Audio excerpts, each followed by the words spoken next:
streaming, and hold on, I think we're live. Hey, Marcus. Hey, Mark. We had a short delay, but yeah, we managed. Hi, everybody watching. If you're watching the recording of this Service Design Show live episode, welcome. Let me just double check if we're really live. That would be awesome. I think yes. Yes, we're really live, Marcus. That's perfect. How is it to be on the Service Design Show? Good, new, first time. What can I say? I've talked to you before, but it's very exciting to be here live and yeah, service design. We're going to talk about the new venture you sort of on, right? Yes. Yeah. So maybe we should start for the people who don't know who you are. Could you give a sort of brief introduction, who you are, what you do, and how did you end up on the show here? Yeah, so my name is Marcus Kirsch, and I've been working for a good sort of 20 years in service design and transformation, which means I work for lots of different companies on various different projects in very different industries on helping companies sort of translate between what they are trying to do and what they are currently doing, and help them sort of with that gap change and introducing new products and services to them, or help them, create their own new products and services. So background is in design, but I have quite a substantial background in technology as well. But my main focus is now on helping businesses change and bringing service design to companies and bringing change to companies. Okay. Could you lower your camera a bit, or I'm missing the top of your head, or raise it up? Yeah. Yeah, there we are. That's much better. So, Marcus, we're going to talk about a book that you're publishing, you're releasing as we speak. If you're watching the recording, it's October 30th, 2018. You're sort of in the middle of a crowdfunding campaign. The book is called The Deconstruction Paradigm, right? Yes, so the current working title is Deconstruction Paradigm. Oh, I missed you for a second. I missed you for a second. So the current working title is Deconstruction Paradigm. That's correct.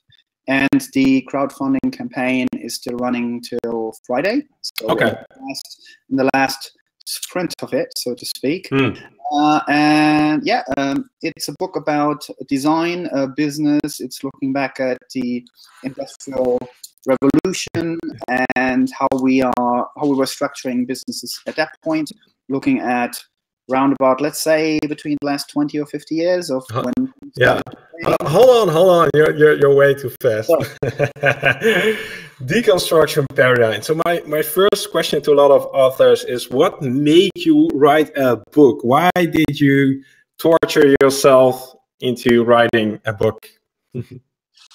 I think it was one of those things where you have an idea in your head for 10, 15 years. Let's say. Yeah.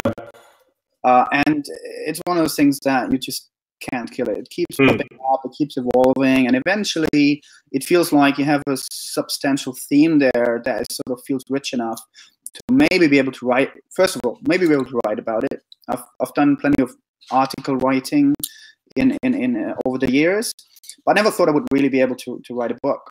So a friend of mine who I was talking to, who had just written a book, and he was like, "Why are you not writing a book?" I'm like, "Well, I'm not sure I have enough to really write about." And like, well, what are you currently thinking about? So it's like, this and that, and I was like, well, that sounds enough for a book. It's like, I don't know. So I started to build it up, see if I had enough material, and actually it ended up being sort of. I started with essentially trying to shape it into 30 LinkedIn articles that were sort of about enough for a book, and actually when I broke it down, it sort of was enough. And that got me starting to write, and and so it's been growing since, and just sort of built out of me. How long have you worked on the book? Yeah, so I started last year, around about March, and I wrote for about a good 3, 4, 5 months. So that was the first iteration. That just was the first write down. Really, just get it out there, put it on a paper, or put it into a document. So, and it was a lot on the weekends, a lot in the evenings, because I'm obviously working, I have a full day job. So that was around about the first time, and I did it then. And then I picked up again this year, March, because I had a big project in between. And that was the second iteration. So when I got back to it, it all looked really bad. I was not happy with any of it. So I rewrote most of it. And that was sort of the last 3-4 months. And so that got me into the second round, which pretty much got me into a good shape of what the book is about. So I would say on and off over a year, and sort of roughly a time, yeah. So if we go back to the moment that sort of inspired you to write the book, do you remember what was that moment that you thought, I need to write a book about this? I think, again, it's sort of a build-up over a year, and I think eventually you hit a threshold where you work on lots of projects and, service design or innovation and all these bits and pieces, different opportunities I had to work for different companies. And there was always a communication piece, a narrative, a story that you want to have more time to tell people. And I think in the end, it came to that, where I'm like, okay, I have the story, but I cannot expect to go into a company and talk for 2 hours or 3 hours or 8 hours straight to really get the whole story told. So maybe it's a better idea to actually put it in a book so people can take it or leave it, read it at their own peril, really, and engage with it. But at least I got it out, and it in a format is that story. And so I thought, I think that would be a good format to do that, rather than bore people to death for hours. So, books can be good. I want to comment, I want to feedback. So let's put it out there and let's see what people Now let's talk a little bit about the content of the book. It's called the Deconstruction Paradigm. What is the main theme of the book? So I think the main theme of the book is a different kind of mindset. Having both a background in design and computer, coding. So I've seen sort of two big parts of what creates new products and services, and how business processes work when producing things.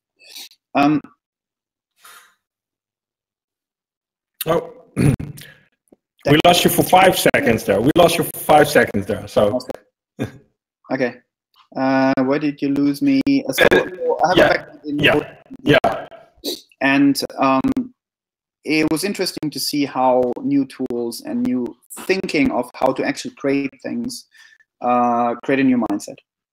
Now, it was sometimes hard to define what this mindset really is and what it isn't. And so I had to look at it, and I found, back in history, in the Industrial Revolution, I found some indicators that showed the previous mindset, right? So Industrial Revolution, last mindset of how companies work on what they do, manufacture. And then around about 20, 30, 40 years ago, we had a new mindset sort of starting to grow that had a new set of tools and new ways of working. Design thinking and agile, that are some of the symptoms of this new mindset.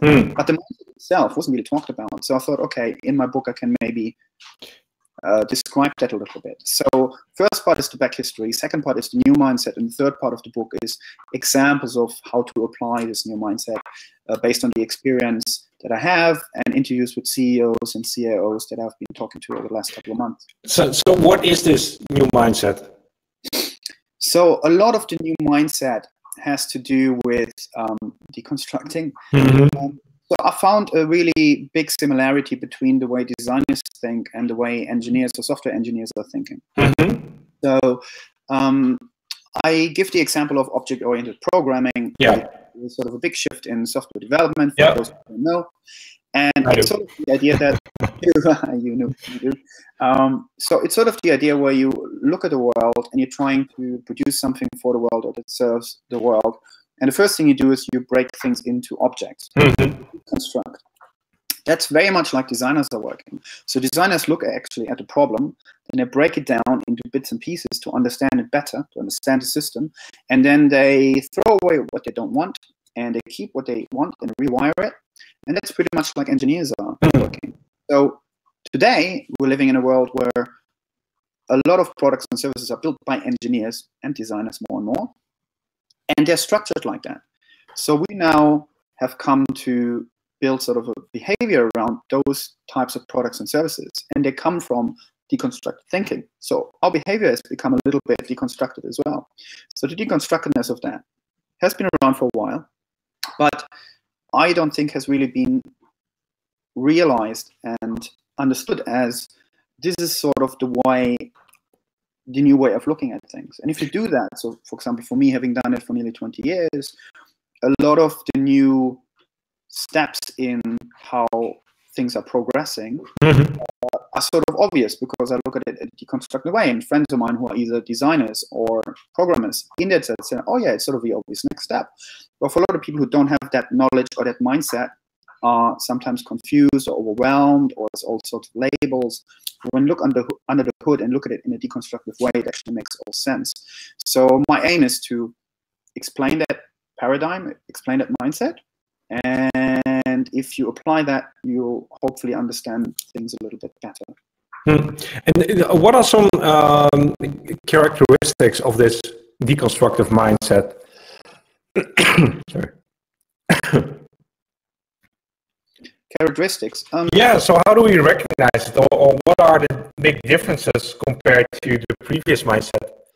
Yes, for example, if you look at, I was previously working on a big project for BT, and it was interesting going to a big company like that.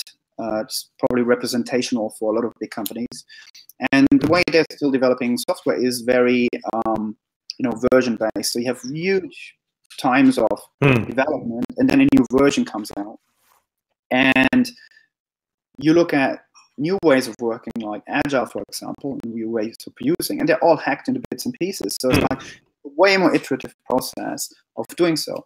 The same is true for design thinking, where you have along the lines of doing research, concept, prototyping, everything is hacked into bits and pieces, and you can actually do a couple of pieces again and again and again. The same is also true if you look at, so I was just 2 weeks ago, I was at Jake Knapp's Google Spend workshop, and he was talking about it from a different perspective. For him, it was all about efficiency and time, and he did the same thing, hacking a production cycle into much smaller bits and pieces in order to more often iterate through improvements and adjustments in order to quicker create a higher quality product. So all of these efforts are really pretty much going into that side where you're starting from big budgets and big timelines into hacking them into smaller like sprints of 2 weeks or even smaller than that, and that lets you adjust and improve things much quicker.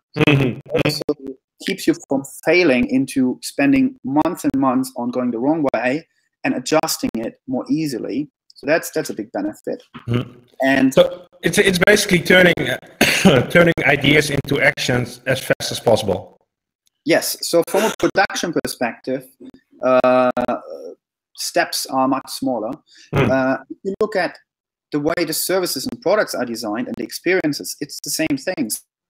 So experiences of, let's say, I'm ordering a cab or I'm making a toast, one of the famous service design examples, and you actually take it into their steps and you go, okay, if I don't need that step to improve my experience, I can take it out and I can rewire it. If I add another step to it that actually increases the experience, I can do that. But I can only do that if I actually see all these steps as modular entities, steps and deconstructed items that I can actually move around more frequently. And it's the same with resources at a company, with budgets for projects, which is one of the reasons why startups work like that. You know, there are bits and pieces of funding coming in more and more. At companies, teams that you can spin up, just grab a couple of people that are actually their own module, so to speak, put them together, throw them at a problem, and work like that too. So in every aspect thing, and creating something, you'll see this mindset of actually hacking things into bits and pieces, and therefore being more able to be more flexible, de-risking things, and actually improving the quality much quicker and making better use of your investment. Who do you think, who do you hope will read this book? I hope that a lot of the leadership of companies will do so, because I think there's a big need for leadership, the CEOs, the CIOs, to understand that this is the way of looking at improving and changing companies. At the same time, I think it's for everyone. So people who want to work in the future and want to look at how their skills evolve, how they're going to be enabled through tools. I think even the single worker, so to speak, will be greatly enabled by using all these bits and pieces that are now around us. So I have about, like 1,000 apps here. I've been running my crowdfunding campaign with 5 to 10 different apps. And I can run a global crowdfunding campaign because I can automate this, I can use this tool, and they're all at my fingertips because they're all being deconstructed into these bits and pieces and tools that I need that enable me as a worker to actually represent nearly what 10 years ago would be the whole team. So, this is also the future where I look at my skill set and the tools I have, and some of my skill sets are now represented by the tools I'm using. I don't know how to, send 1,000 emails. Actually, take MailChimp and it does it for me, right? So I got these tools that enable me, and all of that, again, it's a very deconstructed approach to what do you need? A couple of people, a couple of tools that creates a capability that enables future teams to produce way more than we could do about 10 or 20 years ago.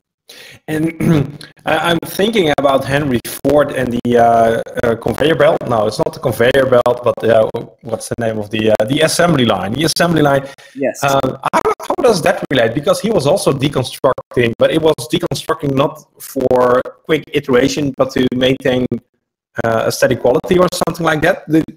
What's the relationship between that kind of deconstruction and the kind of deconstruction you're talking about? Yes. So interestingly, yeah, you could call that deconstruction. So the one thing, so he didn't invent the conveyor belt. There was someone else. Assembly line. Yeah. He used it. So the thing he really introduced that I pick up on in the book is de-skilling, right? So de-skilling separated the thinking process of a worker from the doing part, right? And even further than that, he minimized what a worker would normally know and do in reducing into a single move, like a single activity.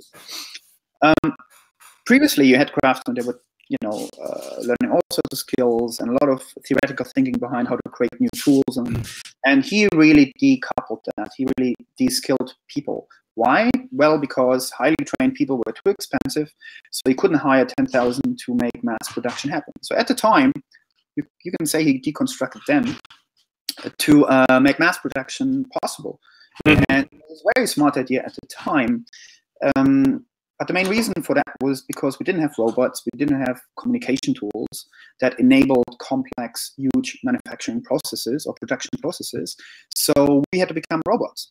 Well, today we have robots, so we really don't need to be like that anymore. We can actually start using our thinking again, and that's where now a lot of businesses are running a bit into trouble because they have been separating that for a long, long time, and now they're trying to bring it back together. And I think quite a few are struggling on how that can work.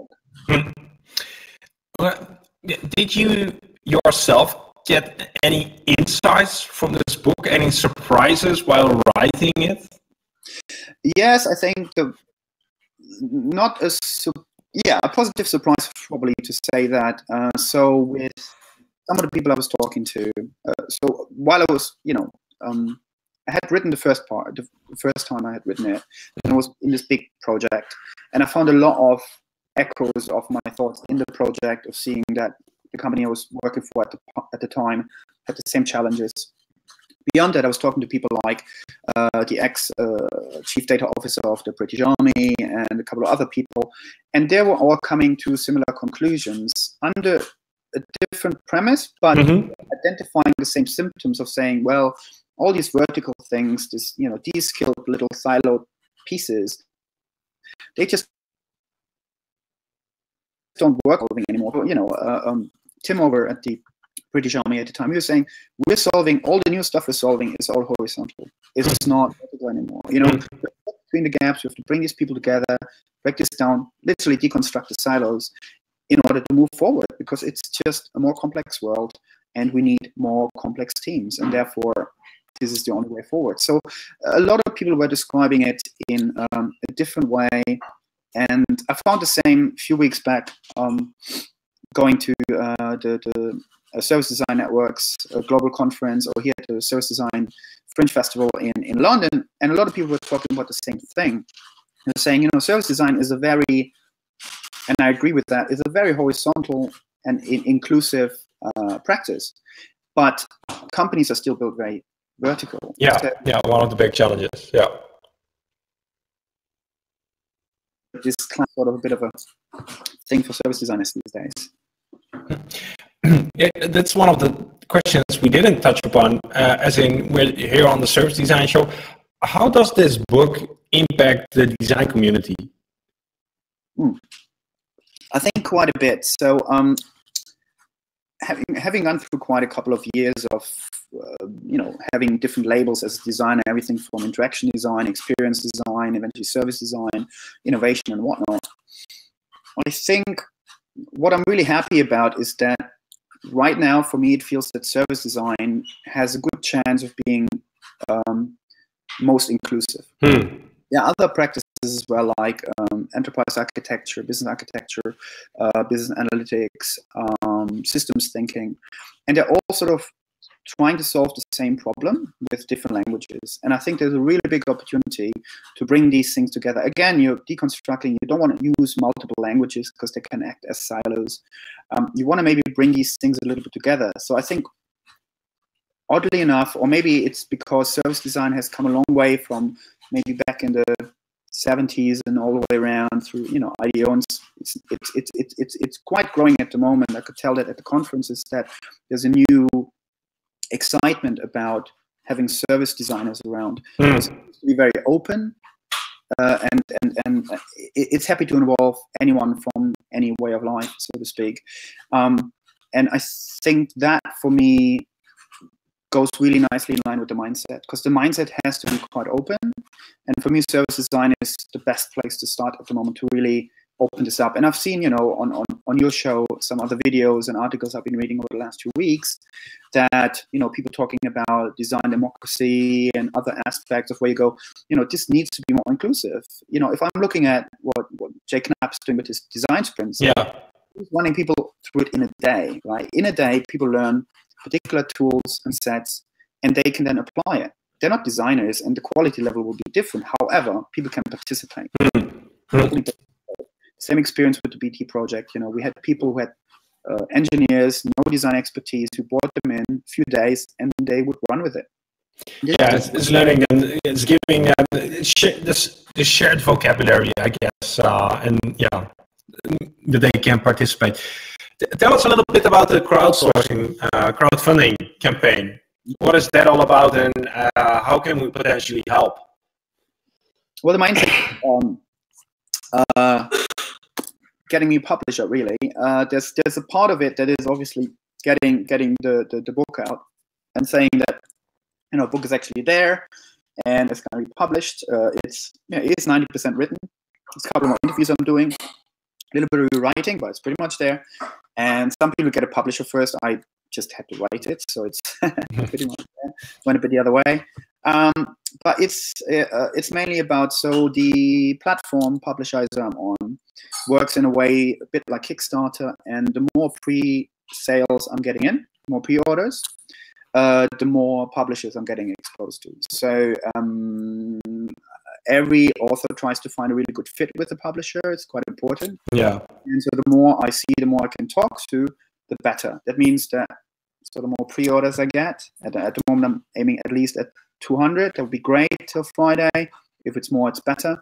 So it's a different tier levels that I'm actually getting access to more publishers. So every little pre-order helps, and a bigger pre-order helps more. Yeah, I've already included the link to the details for the crowd publishing campaign in the details of this video. So if people want to help, and after Friday, what happens after Friday? Well, will people still be able to pre-order?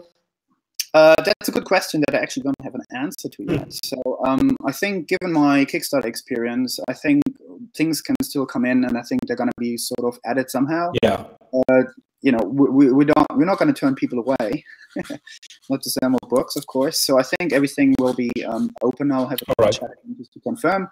But generally, you know, please go there and tell. If the platform doesn't allow you, to send me an email. So how can people get in touch with you? What's the best way?